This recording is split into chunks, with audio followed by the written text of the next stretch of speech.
Hey everybody, Nick Espinosa, your chief security fanatic here. And in murdering people news, murder charges for criminal hackers is sadly going to be inevitable. Now, here's what's going on, and here's what got me thinking about this, because there was a quick write-up on some stuff that happened today, Wednesday, October 16th, that Andy Greenberg of Wired put into perspective, and quite frankly, I think it's an important one because according to the U.S. Department of Justice, or DOJ, a pair of Sudanese brothers are allegedly behind the hacktivist group known as Anonymous Sudan. If you're a longtime listener or follower of mine, you know I've talked about Anonymous in the past here as well. There are many different offshoots, many different branches. Pretty much anybody can call themselves Anonymous because they're loosely organized, and here we are. Now, Anonymous Sudan, aka these two brothers and anybody willing to join them, launched essentially a series of quote-unquote crude cyber attacks that were both powerful and cruel in their choice of victims. They hit dozens of hospitals in multiple countries. The missile alert system in the country of Israel, obviously, as people are lobbing rockets at Israel and Israel's lobbing rockets at them, having early warning alert systems be actually live so people can protect themselves, meaning civilians, obviously is a huge thing, and hundreds of digital services as well. Now, as a result, one of the brothers is now being charged not only with criminal hacking, but also with the rare added allegation of seeking to cause physical injury and death. Because the intent behind this is, if I can knock out the hospital, people can't get care. Ambulances have to be rerouted. What happens if, God forbid, the electricity goes out during a critical surgical operation, or the computer goes down that essentially the doctors are using for some reason?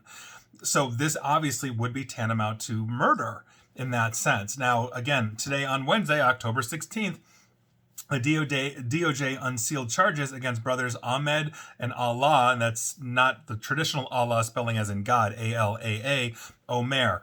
Now, they were allegedly launching these distributed denial of service attacks, or DDoS attacks, to the tune of 35,000 of them against hundreds of different organizations, knocking out websites and other network systems as part of their own ideologically motivated hacktivism. That's a good chunk of what Anonymous is all about, as a means of extortion as well, or on behalf of its clients, basically as a for-hire service for criminal hacking that they ran for profit. Now, according to U.S. prosecutors and the Federal Bureau of Investigation, or FBI, their victims included, on top of the hospitals I just mentioned and the Israeli missile systems, Microsoft's Azure cloud services, OpenAI's ChatGPT, various video game and media companies, airports, and even the Pentagon, the FBI, and the DOJ itself. And if you're pissing off the FBI, the Pentagon, and the DOJ, you know they're going to be leveling charges. But this really speaks, I think, to one of the bigger issues that we have. We have seen some almost casualty or mass casualty events